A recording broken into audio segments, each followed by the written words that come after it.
पत्थर चमकता और टुकड़ा दिया और उसको बोला कि मेरा अंतिम समय आ गया है, मेरे पास तुम्हें देने के लिए इसके सिवा कुछ नहीं है, और जाओ इस पत्थर को अपने पास रखो और अपने मेहनत से कुछ करने की कोशिश करना, और जब लगेगा कि कुछ करने लायक नहीं रह गए तो अपनी माता जी से परमिशन लेकर इस पत्थर को कहीं भेज देना, इससे जो पैसे मिले उससे अपना जीवन यापन करना। उस लड़के ने पिता की अंतिम इच्छा मानते हुए पत्थर को अपने पास रखा। उससे पिताजी का देहांत हुआ। कुछ समय बाद कारोबार में प्रगति न होने की वजह से उस लड़के ने अपनी माता से इच्छा रखी कि मैं इस पत्थर को बेचना चाहता हूं। पिताजी ने कहा था कि आपसे परमिशन लेके बेचूं, आपकी क्या राय इसमें? तो माता जी ने कहा कि ठीक है बेटा, अगर बेचना ही है तो इसको शहर के सबसे बड़े सब्जी के व्यापारी के पास जाकर बेचना, किसी छोटे बड़े व्यापारी मत देना। लड़के ने माँ की इच्छा का अक्षरशः पालन किया और शहर का जो सबसे बड़ा सब्जी का व्यापारी था वहां गया। उसको उसने पत्थर दिया, बोला मुझे इस पत्थर को बेचना है, इसका क्या मोल दोगे आप? तो सब्जी के व्यापारी ने उस पत्थर को देखा, उलट पलट के बोला तुम्हारे पिताजी से मेरे संबंध बड़े अच्छे थे, मैं इस पत्थर के बारे में नहीं जानता हूं क्या है, लेकिन हाँ ये है कि जितनी सब्जी चाहो उतनी सब्जी लेके जाओ मेरे यहां से, और पत्थर तो मेरे किसी काम का नहीं है। उस लड़के ने यही जवाब जाकर अपनी माता जी को दिया।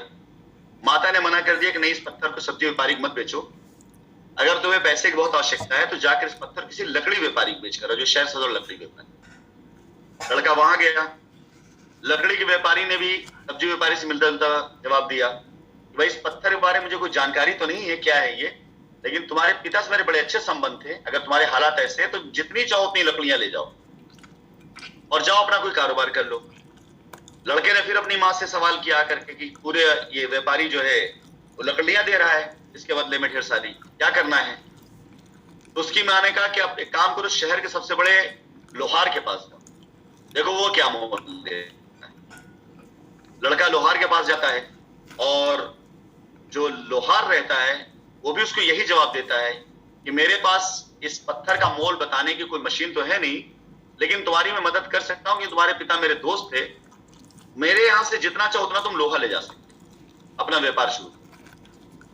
लड़का चला आया, उसने फिर अपनी माँ को ये बात बताई, तो माता ने कहा चलो कोई बात नहीं, तुम किसी अच्छे जौहरी के पास जाओ जो पारखी हो, सुनार के पास जाओ। तो जब वो लड़का सुनार के पास गया तो सुनार ने जब उसको देखा पत्थर को, तो उसने पूछा कि ये पत्थर जो है वो इतना बेशकीमती है, इसकी कीमत का मैं अंदाजा नहीं लगा सकता, अगर मैं अपनी पूरी दुकान भी तुम्हें दे दूं ना तो भी कम है, और तुम्हारे पिताजी ने इस पत्थर को बहुत दिल से रखा था, मुझे नहीं लगता था कि ये पत्थर बेचने की नौबत आएगी, लेकिन अगर तुम मेरी दुकान से पत्थर लेकर आए तो मैं पत्थर लेना चाहूंगा ये, क्योंकि ये अनमोल नायाब हीरा है, वैसे लेना चाहूंगा, बदले में तुम मेरा पूरा दुकान। उसने अपनी माँ को जाकर जब बताया तो उसकी माँ ने कहा कि अब सही जगह तुम पहुंचे हो, क्योंकि अगर किसी सब्जी के विक्रेता को तुम हीरे की परख करवाओगे तो उसकी वैल्यू वो सब्जी जैसा ही समझेगा, किसी पत्थर वाले से अगर हीरे की परख करवाओगे तो उसकी वैल्यू पत्थर जैसा ही समझेगा, लोहार उसको लोहे जैसा ही समझेगा, लेकिन हीरे की असली कीमत वो जौहरी समझ सकता है, पारखी समझ सकता है। इस कहानी का कनेक्शन जो कस्टमर और हमारा आज का है, आप लोग भी अपनी लायबिलिटी लेकर के ऐसे दो दो कौड़ी के लोहार मोची चमार पास उससे चले गए आप लोग, जहां पर आपकी वैल्यू को खत्म कर दिया गया। और हम लोग कंपनी मैनेजमेंट बात करें, हम भी अपनी जो परेशानी थी कि कस्टमर की लायबिलिटी उतरे, उस लायबिलिटी को उतारने के लिए ऐसे ही लोहार, ऐसे ही गंवार, ऐसे ही लकड़ी का व्यापारी, ऐसे अलग अलग लोगों के पास चले गए जिन्होंने मोल नहीं समझा कि आखिर इस कंपनी का मोल क्या है, इस कंपनी का नियत क्या है, कंपनी का मैनेजमेंट क्या चाहता है। उन्होंने अपने अपने तरीके से हमारी भावनाओं का और हमारी कोशिशों की कीमत करी। हमारी कोशिश थी कि हम इस कंपनी को खड़ा करें, उनकी कोशिश थी हम इस कंपनी को लूट लें। आपकी कोशिश थी कि आप लायबिलिटी खत्म हो, उनकी कोशिश थी कि आपके जरिए जो कमाया अब तक आखिरी मौका फिर कमा ले। इस चक्कर में जो कांड किया गया अभी तक, वो कांड इसीलिए किया गया कि शाइन लौट कर आएगी नहीं, और जब आने की बात करती तो भगाने की बात की जाती थी। ये सारे प्रकरण सिर्फ इसलिए थे कि 60,000 करोड़ इतना तो नहीं होगा, लेकिन ये सत्य है कि बीच में एक बहुत बड़ा गेम हुआ है, एक बहुत बड़ा स्कैम बीच में हुआ है। कस्टमर और कंपनी के बीच में वो सारे लोग जिनको ये लगने लग गया कि अब कंपनी का चलना जाना उनके लिए हितकारी है और कस्टमर एफआईआर कर देना उनके लिए हितकारी है, उन लोगों ने ये सारे गेम करके आज कंपनी और कस्टमर की स्थिति करी। इतने समय के बाद अगर आज मैं कल भी था, आज भी हूं, कल भी मैं ही रहूंगा आपके लिए, इनमें से कोई नहीं आने वाला। और सुनने के लिए, अपनी लायबिलिटी उतारने के लिए रोने वाला, कहने वाला, प्रयास करने वाला आप कस्टमर हैं। कोई एसोसिएट आपके साथ आके नहीं खड़ा हो रहा है कि चलो हम अभी जिंदा हैं, परेशान मत हो, राशिद सर बात करते हैं तो आपकी लायबिलिटी की बात करते हैं। जब कभी भी लायबिलिटी उतारने की बात करने के लिए मैं कुछ ऐसे चुनिंदा लोगों को चुनता हूं, ऐसा नहीं कि मैंने नहीं चुना, तो बीच में उनका खुद का निज स्वार्थ, खुद का मोह ऐसा सामने आ जाता है जो इस लायबिलिटी को खत्म करने से पहले वार्तालाप खत्म कर देती।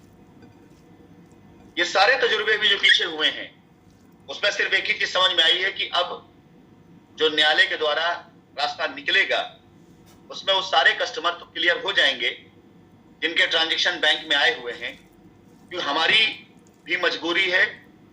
और मैं आपको बता दूं कि अभी हाल फिलहाल में ही मेरा अपना एक तजुर्बा है, दिल्ली एनसीआर के अंदर बहुत ढेर सारे बिल्डर ऐसे हैं जो एनसीएलटी या हाईकोर्ट के द्वारा मेडिटेशन करा करके जब दोबारा काम करने आए तो कोर्ट के द्वारा वो सारे के सारे लोग जिन्होंने वहां पर अकाउंट में पैसा दिया था उन सबको नोटिस दी गई कि आपने अगर कंपनी में पैसा जमा किया है तो अपने प्रूफ लेकर के आप आए और प्रूफ लाने के बाद आप उसको वेरीफाई कराएं, और जब आपका क्लेम खड़ा हो जाएगा तो न्यायालय रास्ता देगा बिल्डर को और बताएगा कस्टमर को भी, और अपना एक मध्यस्थ रखेगा जो दोनों के बीच मध्यस्थता करेगा। और जो व्यक्ति ऐसा आया कि नहीं साहब हमने पैसा इनको दिया था, उनको दिया था, ऐसा दिया वैसा, उनका क्लेम खत्म। अगर न्यायालय से यह आदेश जाता है कि आप अपना पेमेंट प्रूफ लेकर आए तो वही व्यक्ति मान्य होता है या होगा जो पेमेंट प्रूफ लेकर के आए। और न्यायिक प्रक्रियाएं हमेशा प्रावधान के तहत काम करती है। अगर प्रोविजन है किसी चीज का तो उसी प्रोविजन के तहत उसे फॉलो किया जाएगा। एक बड़ा सा बड़ा अधिकारी एक इंस्पेक्टर से आउट ऑफ लॉ या प्रोविजन के खिलाफ काम नहीं करवा सकता। एक मंत्री, एक नेता भी प्रोविजन के खिलाफ काम एक सिपाही से नहीं करवा सकता। अगर एक जांच अधिकारी प्रोविजन के तहत जांच कर रहा है तो बड़ा सा बड़ा नेता हो, मंत्री हो, कोई भी सोर्स हो, वो प्रोविजन के खिलाफ उस जांच अधिकारी से भी काम नहीं करवा सकता। तो जब किसी कार्य का किसी सेक्शन कोई प्रोविजन है तो अगर ये केस जो हमारे और आपके बीच में लेनदारी देनदारी का है, इसके जितने प्रोविजन हैं, इसके जितने भी नियम हैं न्यायिक प्रक्रियाओं में, वो सारे फॉलो किए जाएंगे। अगर हम पर देनदारी बनती है, आपकी लेनदारी बनती है, अगर हमसे हमारे पैसे का हिसाब मांगा जा सकता है कि पैसा कहां गया, तो आपसे भी आपका पैसा हिसाब मांगा जाएगा कि आपने पैसा दिया कि नहीं। अब अगर आपने पैसा दिया है तो खड़ा है, वो पैसा साबित करने की आवश्यकता नहीं है, बस खाली अपने डॉक्यूमेंट देने की जरूरत है। लायबिलिटी आपको उतरते देर नहीं लगनी, गारंटी है। लेकिन अगर आपके पास आपके दिए गए पैसे का डॉक्यूमेंट्स नहीं है, डॉक्यूमेंट्स मतलब वैलिड डॉक्यूमेंट्स, अगर सबूत नहीं है तो यहां पर आपके लिए मामला थोड़ा सा दूभर होगा। इसे आसान करने के लिए मैं आप लोगों को इसीलिए इस मीटिंग कहने के लिए आया हूं कि यदि आपने किसी को पैसा दिया है किसी के अकाउंट में, आप उसको संपर्क साधिए, क्योंकि अगर उसने क्लेम कर दिया कंपनी पर तो कंपनी उसको देनदार होगी, ना कि आप। और हमें इस बात का भय है कि जिन लोगों ने अपने अकाउंट पैसा दिया किसी और से लेकर के, हो सकता है कि लायबिलिटी उतारने की प्रक्रिया में उन लोगों ने अपनी लायबिलिटी या अपने नाम की लायबिलिटी उस पैसे के ट्रांसफर आधार पर खत्म की हो और आपकी लायबिलिटी अभी भी खड़ी हो, आपकी नजर, लेकिन लायबिलिटी आपकी फिनिश हो। तो ये चीजों से बचने के लिए मेरा निवेदन है कि अगर आप अपने पैसे जिंदा करना चाहते हैं तो थोड़ी सी मेहनत आपको उधर करनी होगी। अगर आपने ऐसा नहीं किया तो घबराने की जरूरत नहीं है। अगर आपने पैसा डायरेक्ट कंपनी अकाउंट दिया तो बिल्कुल परेशान होने की आवश्यकता नहीं, बिल्कुल घबराने की जरूरत नहीं है। सिर्फ और सिर्फ आप अपने ट्रांजेक्शन के प्रूफ रखें। लेकिन अगर आपने पैसा किसी और को दिया है तो हाँ, घबराने की जरूरत है, क्यों आपका क्लेम मान्य नहीं हो। पहली बात, इस बात पर मैं कुछ लोगों को जिन्होंने अपने आप को लीगल में लिखा हुआ है, मैं उनको अनम्यूट करना चाहूंगा और मैं निवेदन करूंगा सिर्फ इसी मुद्दे पर अगर बात करना हो तो बात कीजिएगा, अन्यथा मैं आपको फिर म्यूट कर दूंगा। क्योंकि मैं चाहता हूं कि इस तरीके का कोई भी आगे व्यवधान आपके सामने आए उससे पहले आपके पास रास्ता हो, रिजल्ट हो कि हाँ इस रास्ते पर आप काम हो सके। कंपनी अपनी लायबिलिटी खत्म करना चाहती है। हमने कभी भी किसी से ये नहीं कहा है कि हम लायबिलिटी नहीं खत्म करेंगे। हम कभी भी आपसे ये नहीं कहना चाहते हैं या आपसे कभी भी हम ये नहीं कहते पहले ना आगे कहेंगे कि आपका पैसा हमारे पास अगर है हम उसे पूरा करना चाहते। हमारा रास्ता रोका जा रहा है, हम पर तरह तरह के आरोप लगाए जा रहे हैं। क्या आवश्यकता है पिछले 1000 दिनों में कम से कम मैं 200 बार मीटिंग कॉल न जाने क्या क्या मैंने किया होगा, सिर्फ ये बताने जताने के लिए, कोशिश करने के लिए कि हमें मौका तो दीजिए, हम अपनी लायबिलिटी खत्म करें। अगर हमने 60,000 करोड़ का कारोबार नहीं किया, गबन नहीं किया, उसका आरोप लगाकर मीडिया में खबर छपवा देंगे, कौन आदमी हम पे बिलीव करेगा, कौन हम पे भरोसा करेगा? ऐसी चीजों से किसका फायदा वो मुझे आप बताएं। और आज भी अगर मैं चाहूं तो कोई मीटिंग ना करूं, न्यायिक प्रक्रियाओं का सामना करूं, जो संविधान कहता है उसका फॉलो करूं और जैसे जैसे जो संविधान कहेगा उसको फॉलो करने तैयार हूं। और एक दिन आपके सामने आकर के कंपनी अपनी लायबिलिटी कल भी उतार सकती थी, आज भी उतार सकती है, हम उतार देंगे।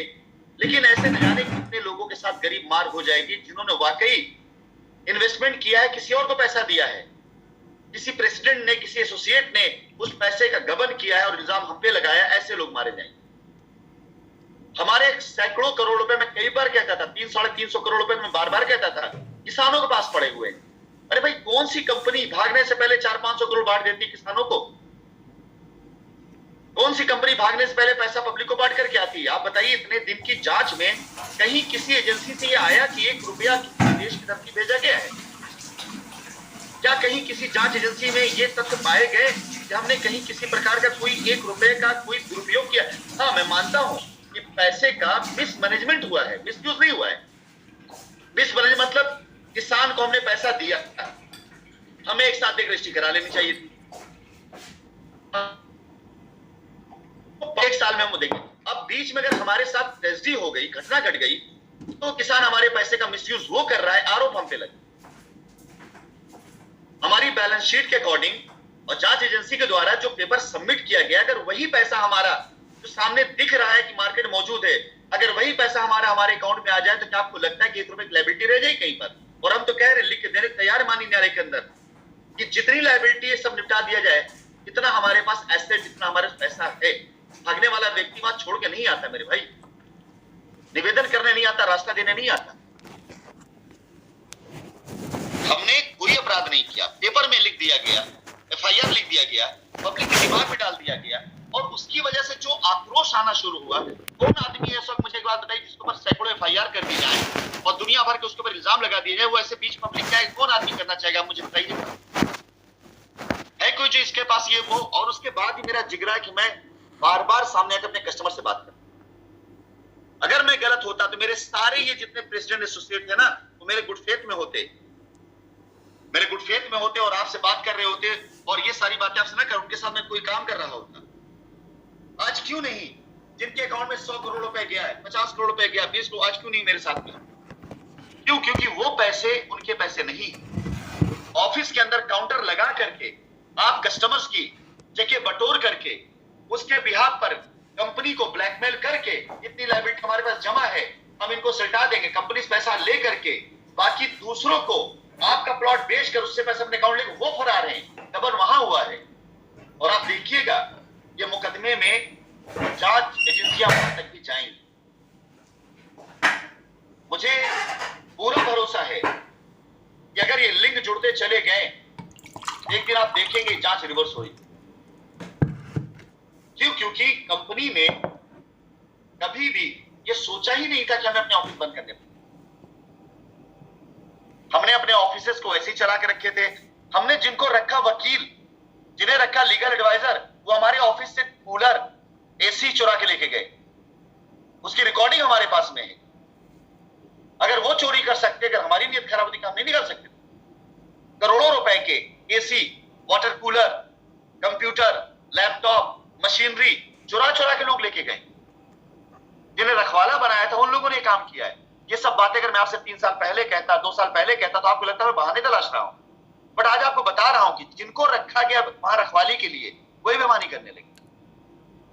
हमने जमीनों पैसा डाला, किसान से रजिस्ट्री कराकर कस्टमर रजिस्ट्री कराओ, लोगों ने अपने रिश्तेदारों नाम रजिस्ट्री करा ली। खैर चलिए, मैं पहले अनम्यूट करता हूं। लीगल, किसी ने सिर्फ लीगल लिखा हुआ, चमकता और